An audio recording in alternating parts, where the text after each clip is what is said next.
was used to incarcerate and re-educate the socialists, trade unionists and communists who opposed the Nazi ideal. Thank you. Fraternal greetings from the trade union labour movement. I'm here today to stand together.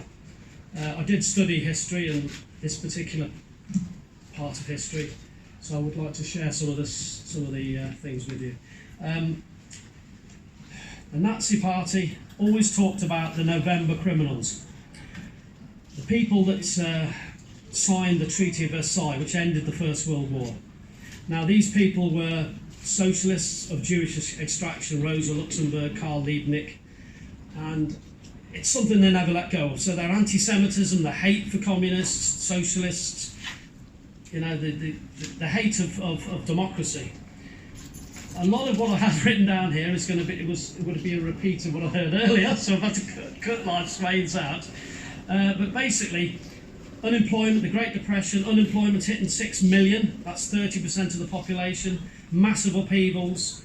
The Nazis won 18% of the vote of the Reichstag, which obviously didn't give them power. But as they grew, as they seized more power, and eventually, in alliance with other parties, Hitler was given the chance of being Chancellor. Immediately, he used that opportunity. On the 22nd of February 1933, he enrolled 50,000 of his Nazi SA men, known as stormtroopers, and they were sworn in as auxiliary police. 2 days later, Göring raided the Communist Party headquarters on the pretext that they were getting ready to attack public buildings. A couple of days after that, the Reichstag caught fire. There we go. Now, this gentleman here is a Dutch construction worker called Marinus van der Lubbe. He was found near the scene, apparently carrying firelighters. Now, it's since turned out on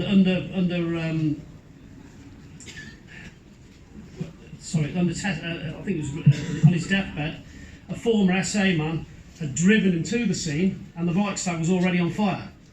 It was set fire from inside. But anyway, this guy here was the patsy, and there he is, a pathetic sight, head bent. He was executed.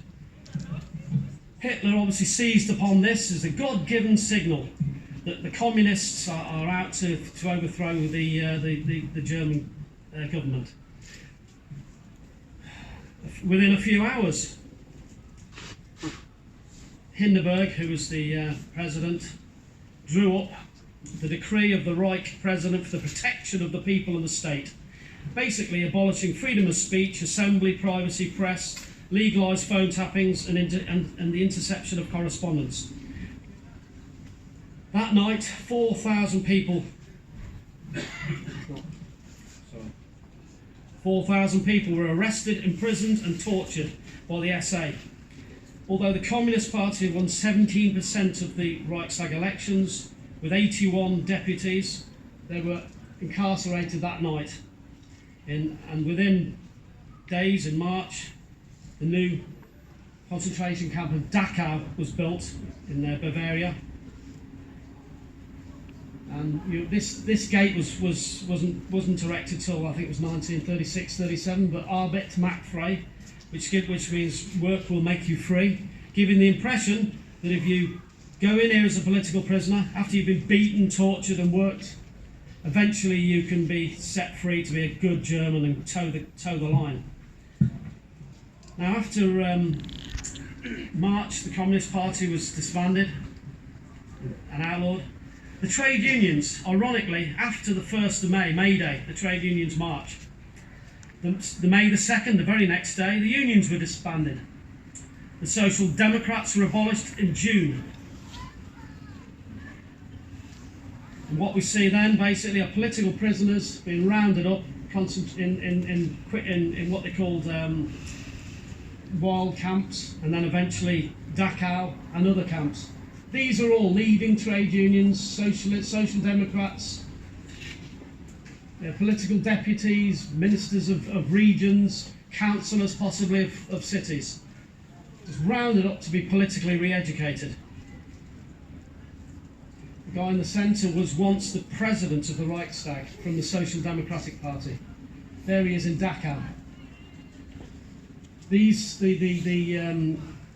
flag reads big party bosses of the SPD. They were forced to pose for this in Dachau. But basically the idea that political prisoners were rounded up and put in concentration camps wasn't a secret. I mean, this is a Nazi magazine of the time. Again, Dachau, concentration lager, Dachau. The idea was to terrorise the population and give the impression that if you worked hard, towed the line, went along with the regime, you can be set free. In Dachau, which was the first camp and become basically the model for all future camps, they come up with this. This was basically these, sorry, I've got one myself. The triangles, the red ones are for political prisoners, socialists, trade unions, communists, and other political objectors. There was career criminals, green, I think, emigrant. The purple, I think it says, I can't see it, that my German's not that good. Basically, they were the Jehovah's Witnesses. They were basically the second group to be thrown into Dachau because they objected to the regime and would not toe the line. Then you've got the pink triangles, which were homosexual, and then you've got German work-shy Germans and work-shy others. And if you see further down, if you look down the categories, it's subdivided and goes on even further. If you're a political and of Jewish descent, you got your red triangle and a yellow triangle underneath it to make the Star of David, and so on and so forth. I mean, I've got copies of this if people want it.